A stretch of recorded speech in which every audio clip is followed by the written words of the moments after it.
Now, how did this dish come about? I haven't made it before. This is the first time I'm making this. I mean, I've made oxtail before, and oxtail are great if you've never taken the time to braise them, to smoke them. You get super tender, super flavorful meat. It's really, really good. And all oxtail is the tail of the cow. But the way this dish started was I was at a restaurant recently, a Vietnamese restaurant, where they had these oxtail fries, where it was a braised oxtail, like braised all day in pho broth, and so tender, topping a bunch of shoestring fries. And I thought, well, I can't really recreate that, so I'm gonna try and make my own based upon that. And I love chimichurri, I love that Argentinian sort of flair. So we're gonna do these oxtail fries with a chimichurri sauce on them. And the first step in this is getting these oxtail pieces seasoned up. You can see we got the wide ones, the narrow ones. This is near the end of the tail, this is near the beginning of the tail. And I want to get a good seasoning on these because these are going to sit for 3 or 4 hours in the refrigerator with the seasoning. And all we're using is 2 tablespoons of salt, 2 tablespoons of ground black pepper, and 1 tablespoon of granulated garlic, all mixed together. And I'm just going to coat these as good as I can. Give a good sprinkling here.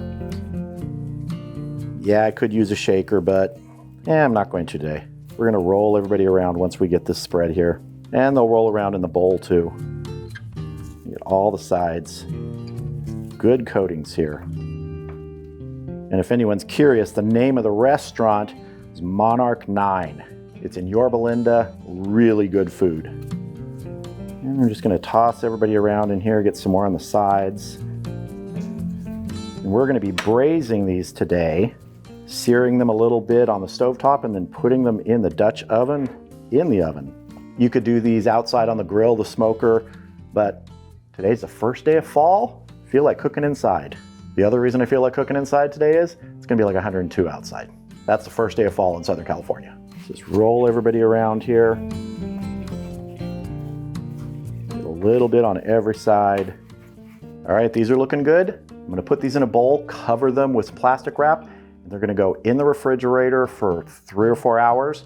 And we'll come back, sear these up, and get them braising in the oven. So our oxtail pieces have been in the refrigerator in the seasoning for about 4 hours.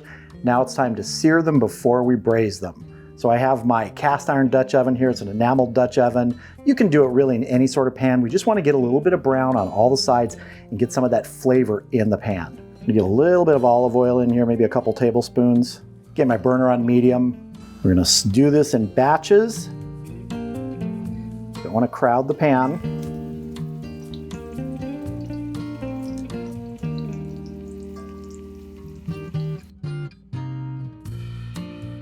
All we need is a little bit of color on these.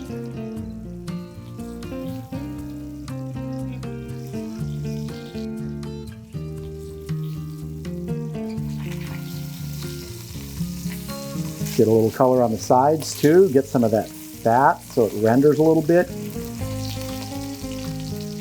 So that is what we're looking for right there. All right, I'm gonna go ahead and finish searing the rest of these and I'll bring you back. All right, so our oxtail pieces are all braised and we have all this beautiful fond in the bottom here. I'm gonna get a little more olive oil in here, maybe a couple teaspoons, and I'm gonna add 1 large shallot, 1 very large shallot that's just been sort of not diced, not chopped, somewhere in between.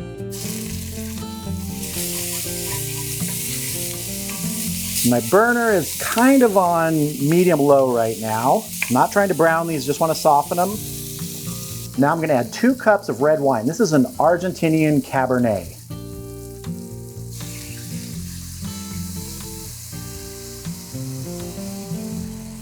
And we wanna sort of scrape our Dutch oven here and get those brown bits off the bottom into the sauce, into our braising liquid. Now in many oxtail recipes, right now this would become the base for a gravy at the end, but we're not really doing a gravy because of the fries. We're gonna be doing that chimichurri sauce. So the oxtails are gonna come out of this after giving up their flavor to each other. You could save this and make a gravy from it, but that's another video. You really wanna gently scrape and get those brown bits off the bottom, as much as possible. I'm gonna bring the temperature up now because I want this to simmer. Now that we've got it to a simmer, we're gonna start adding back our oxtail pieces. Now, they're not all gonna fit in one layer, some are gonna be stacked, but we will be adjusting these and moving them around about halfway through our cook in the oven. But I want to get the biggest pieces down on the bottom. Try and fit everybody we possibly can on this bottom level, the biggest pieces for sure.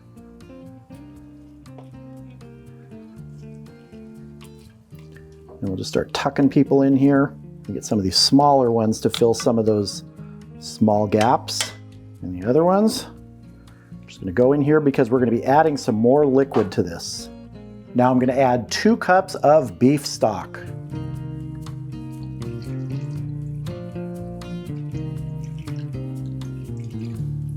We're just going to make sure these guys are as nestled in here as they possibly can be. We will adjust them, as I said, as necessary. But for now, this is where they're going to start. So I've got my oven preheated to 325 degrees. I'm going to get the lid on this, and this is going to go in. It's probably going to take about 4 hours, but we'll check it after 2 hours, see how everything's doing.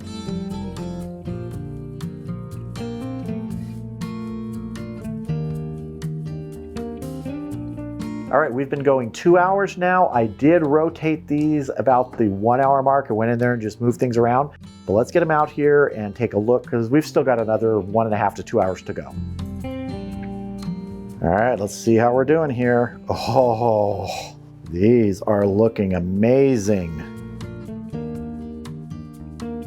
These are all looking super good. I'm gonna rotate some more here, bring the ones from the bottom up to the top. Get these top ones back down in there. Oxtail is very similar to something like beef short ribs, where it takes time to tenderize. Just like any of those cuts of meat with the connective tissue, you got to give it time, whether you're smoking it, putting it in the slow cooker, or braising it like this. Just really want to let that flavor develop.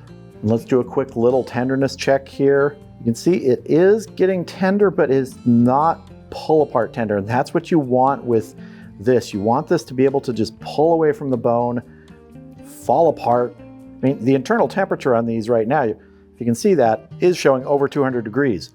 You could eat these, you could pull these off here and chew on them, but I want these super tender. So we're gonna go at least another hour, maybe hour and a half, 2 hours. I'll check them again. 4 hours is about that time when you're not gonna get much more when you're doing it at this temperature. 3 hours, they may be done. So it's really in that 3 to 4 hour range if you plan for that. But let's get these back in the oven so they can continue tenderizing and finish up. I'll see you back here when those are done, and we'll get our chimichurri made. We'll also make some fries. Now, I'm not doing fries from scratch here. I'm already doing these oxtails. We're just gonna use some nice frozen shoestring fries that are gonna be cooked in the oven. That's perfect for this. If you wanna go to town and make your own fries, go for it. I think the oxtail is gonna be enough for me. So I'll see you back here in a little while. So our oxtail has been going just over 3.5 hours. I think it's just about done. I'm gonna let that finish up in the oven while we make our chimichurri sauce. Now, there are a billion different recipes for chimichurri. You can make it any way you want. I'm just making it this way, the way that I like it. In fact, I change it up at times. Not every single time is gonna be the same, but this is a basic sort of one, very simple to do. And we're gonna start with about a cup of chopped parsley. Might be a little more than a cup. A cup of chopped cilantro. And you'll find some chimichurri recipes that don't have cilantro in them, only parsley. That's fine. If you don't like cilantro, leave it out. Got about half a cup of a almost diced red onion. I'm gonna add about a tablespoon of crushed garlic. You could use chopped garlic. A teaspoon of kosher salt. A 1/4 teaspoon of red pepper flakes. You could use a jalapeno, a Fresno chili. Now I'm gonna add half a cup of red wine vinegar. And before we add our olive oil, I'm gonna go ahead and mix this up a bit. Some people like their chimichurri to be almost a very oily consistency. And I don't necessarily like it like that. I don't want it soupy. So when we add the olive oil, I'm gonna do it sort of by look and by feel here. I have 3/4 of a cup ready. And we'll start by adding maybe half of that. Mix it together in here. If you have Argentinian friends watching with you right now, they're probably saying, that's not how my mom makes it. They're right. Little bit more oil here. That's probably about half a cup. Let's go ahead and get a taste here, see if we need to adjust seasonings. Ooh, that's pretty good, that's pretty good. I think just a touch more salt. Mix that up again.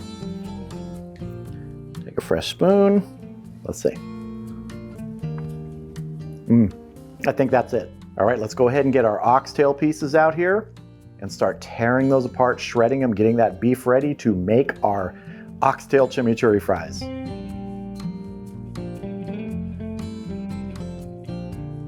So here are the oxtail pieces. They've been sitting in the Dutch oven for about 15 minutes out of the oven, just cooling down a little bit, but they're still plenty hot. But let me show you here so you can just see how easily that meat comes off of there. There's a lot of fat, and so what we want to do now is we want to get in here, get the meat off, separate most of the fat. If a little slips through, it's not a problem. Easiest way to do that is with a couple forks, with your hands, with a knife you don't care about if you're going on a metal tray here. So let's just get to town and do that. Oh, you can see it just shreds right off like that. And if your hands can stand the heat, then really just using your hands is the best way because it's easier to separate from the fat too. And these smaller pieces don't yield a lot of meat, but it is tender. Just look at that. You see, that just pulls right off. They're super tender. I'm gonna do these smaller ones first, and then we'll move on to the bigger ones. Probably should have put my glove insulators in, but I'll survive. You could also do this recipe very similarly with beef short ribs. In fact, there's a lot of similarities between oxtail and beef short ribs. I, though, think that oxtail has a better, deeper, richer flavor. I'm not gonna turn away beef short ribs if I make them or if someone gives them to me, but oxtail, even though you have to kind of work for the meat here to get it, I think it tastes better. Here's one of our bigger pieces here. You can see that just pulls right off, get it away from the fat, and that is hot. All right, I'm gonna go ahead and get the meat off the rest of these, and when I come back, we're gonna start building these oxtail chimichurri fries. All right, our plate of fries is here. Let's start building these oxtail chimichurri fries. Now, I've seen these before where people actually toss some of the chimichurri in a bowl and then toss the fries in them, so you kind of coat everything, but I don't really want to do it that way. I want to be able to see the chimichurri in little bits. Now it is time for some of our oxtail. Oh, this is a very rich appetizer, meal, snack, whatever you want to call it.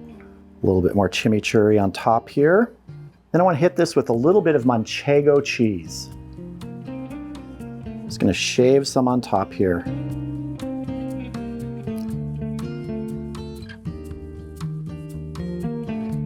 And so I'm going in with a fork here to have a taste. A little bit of everything, some fries, some of our chimichurri, some of our oxtail.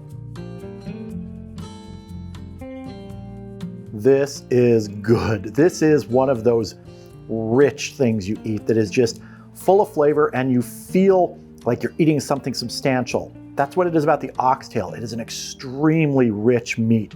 When you cook it like this and you get it super tender, it is a perfect thing to put on top of fries or in tacos, on burgers, anything. And yes, it takes a little bit of effort. You could do it braising like I did, or you could smoke it out on the grill, but really the results you get, totally worth it.